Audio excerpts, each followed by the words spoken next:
Let me show you in 2 seconds flat why the rich get richer and the poor get poorer. I call it the success cycle, real fast. Draw yourself 4 squares, put them up on the screen here.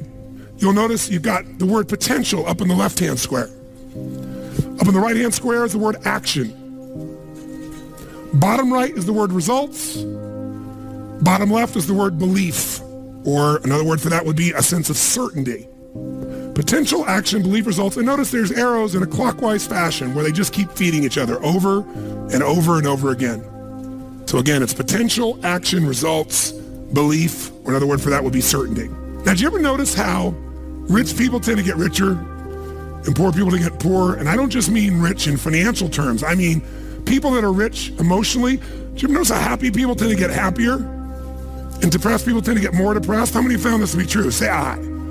It's because of the power of momentum and what I'm about to show you. So let me show you something here. What's the potential of any human being? You tell me, quick. Unlimited. Do most people's results reflect that true potential? Yes or no?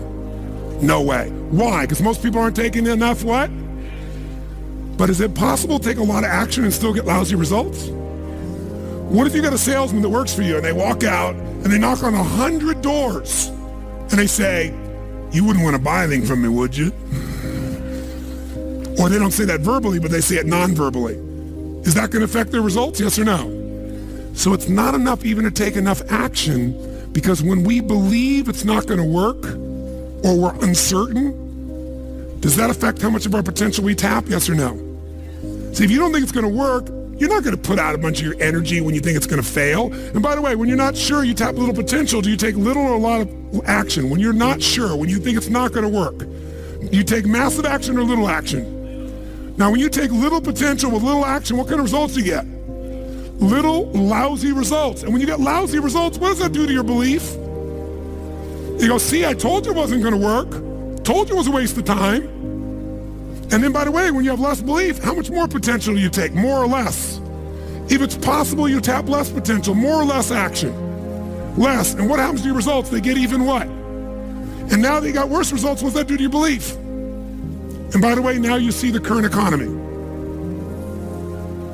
Isn't it true? Everybody out there is going, oh my God, the results are so bad, it's going to get worse in the future.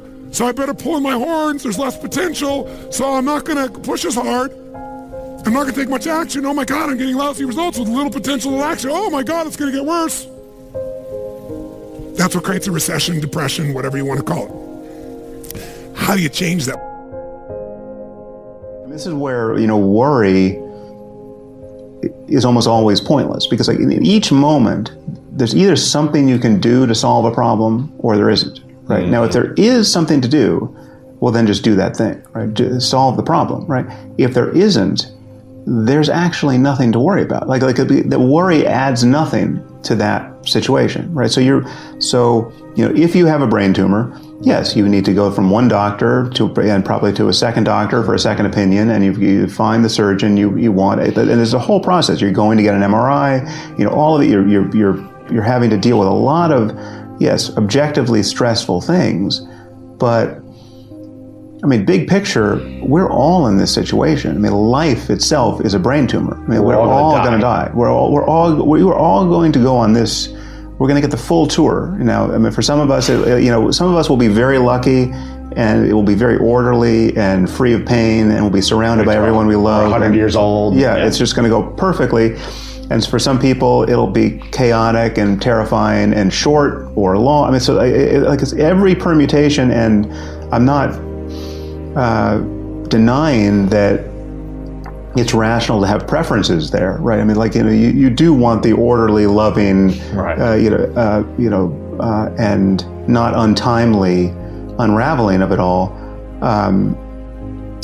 rather than the opposite. But it's whatever is happening, you have this moment, and then you're thinking, and you're thinking about the future, and you're thinking about the past is the mechanism by which you will truly suffer in each moment, because it is in fact true to say that even physical pain is something around which you can develop an impressive ability to be equanimous, right? And we also have we have for extreme pain, we have painkillers. I mean, like happily we're not living in 1700 where, someone is just kind of sawing off your limb, after the leeches didn't work.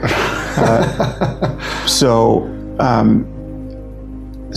99% of our suffering around everything, even objectively horrible things like brain tumors, is our thought about past and future, is the regret, and it's the story we're telling ourselves. Our mind is the control tower of our life. Whatever happens in our life starts right here. All of our decisions are there. And the truth is, whatever we are today is the result of what we've been thinking about all those years. The Bible says, as a man thinketh in his heart, so is he. So if you don't like what's going on around you, maybe you should ask yourself the question, what am I thinking about? What do I think about myself? What do I think about other people? Because what we think about is really what controls us. For example, our relationship to God, our relationship to each other, our sense of direction in life, whatever we accomplish, our failures in life, all of that is a result of the way we think. And oftentimes we forget that this is the control tower, that everything else is a result of how we think. That we can't control everybody else and control of all of our circumstances, but we are going to respond to circumstances in one way or the other. And so when I think about how this affects us, I think about the fact that many people are where they are because of wrong thinking. And so they don't like where they are. Other folks are where they are because of right thinking, because they've been thinking the right way. What you have to ask is this: what is it that determines what I think? This mind of yours controls everything else in your life. You say, well, what about all the other parts of my life? We respond to the way we think. And so if we think right, we're going to have one response. We think wrongly, we're going to have another. Very important that we understand how that works. So this requires me to understand how to control my thoughts.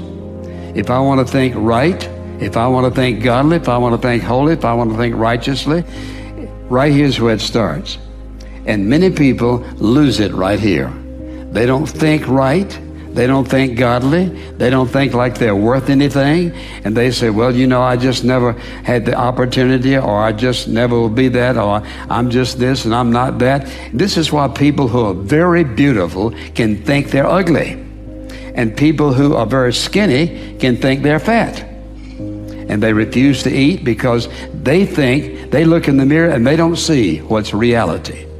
And so your mind controls every aspect of your life. In fact, what you think determines how you live. What you think determines how your relationship to God, as we said, your relationship to others, your relationship to yourself. And many people start out in life defeated because of the influence of their parents, their grandparents, that tell them they'll never amount to anything, or this is wrong with them, or that's wrong with them. And as a result, they go through life, having heard, written in their minds, impressed in their thinking, if my mama said it, my daddy said it, or my grandmother said it, it must be true, therefore. And oftentimes people are ruined as a result of what they have been taught, or what they have been or what they've heard from someone that they value very highly. Self-talk is so critical. And so I'm consistently paying attention to, how am I speaking to myself? Am I speaking to myself in a kind, motivating, empathetic, compassionate way? Or am I consistently self-deprecating and putting myself down? I used to think a lot, when I was younger, I'm not good enough, I'm not smart enough, I'm not worthy. Those thoughts, and lots of fear of being embarrassed, fear of failure, fear of being ashamed. And I still have the thoughts every once in a while, especially when I'm setting new goals. Those come up, holy mackerel, they come up so freaking fast. Are you smart enough to achieve that? Are you good enough to achieve that? Even when I got into really diving deep into the brain science, and even my new book, I was petrified to release my book. It took me 2 years to write it, because now I'm entering another whole domain of neuroscience and neuropsychology with world-renowned experts that I've worked with for years. But now here I am putting myself out there with, hey, this is neuroscientifically correct. So I had to make sure that it was. But there was a lot of fear But I understand what the emotion of fear is. It's a subconscious trigger that causes this feeling that I don't like. And it's a go signal for me, not a stop signal for me.